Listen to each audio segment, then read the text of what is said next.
Like a child grappling with a new word, the woman repeated his phrases again and again. Her small lips were as red as tears. Bjorn let out a startled laugh. Breathe, breathe.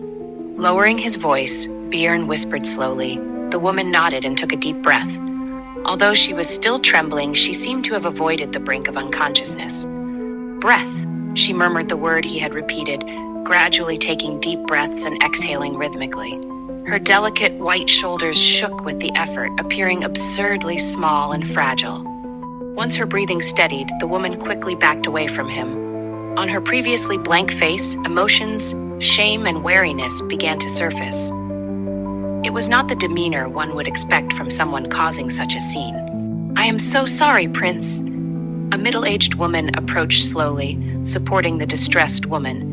Bjorn's gaze flicked to the older woman before returning to the petite figure. She was attempting to cover her shoulders and décolleté, but the futile effort only drew more attention. Once again, she resembled a young lady in a dress that accentuated her figure. A crooked smile played at the corners of Bjorn's lips as he observed her. Her face, once pale like a corpse, was now flushed with color.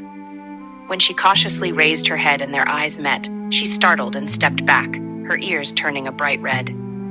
"I sincerely apologize, Prince. Miss Hardy was very nervous and made a significant mistake." Another woman approached the two struggling figures. As she recognized the bowed head of the younger woman, Bjorn quickly pieced together the bizarre situation. It was Victoria Meyer, the most renowned broker in the Lechen marriage market.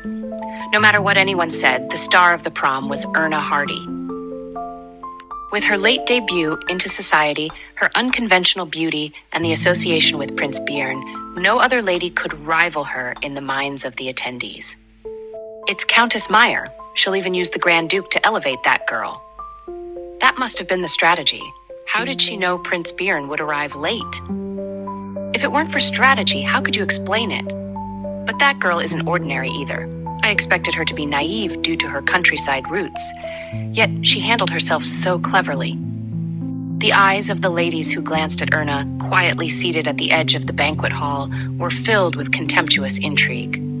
A beautiful woman who had even caught Bjorn de Neister's attention. Thanks to the earlier commotion, Erna Hardy gained infamy almost instantly. Even Bjorn, the ex-husband of Princess Gladys, acknowledged her beauty, leading many to agree she was indeed striking. Even those who criticized Viscount Hardy for attempting to sell his daughter at a high price couldn't deny Erna's allure. "Miss Hardy, how are you?" Countess Meyer, having circulated through the banquet hall, approached Erna. Instinctively, Erna clutched her shawl and raised her head, her eyes filled with resentment. "You seem to have quite the personality." Countess Meyer chuckled lightly as she settled next to Erna and opened her fan. While the other girls reveled in dance, Erna remained still on the corner bench. Many young men who approached her for a dance were turned away without even making eye contact. Why not dance at least one song? It's your debut.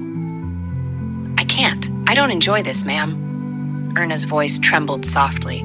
She glanced around nervously before bowing her head again. Though she seemed socially inept, her troubled expression only added to her charm, especially paired with her pretty face.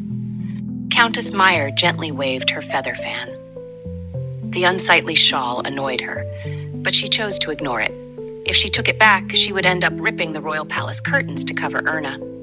She had already revealed enough to serve her purpose with the dress. "Lift your head." Countess Meyer used the tip of her folded fan to raise Erna's chin. It's basic etiquette to look someone in the eye when conversing.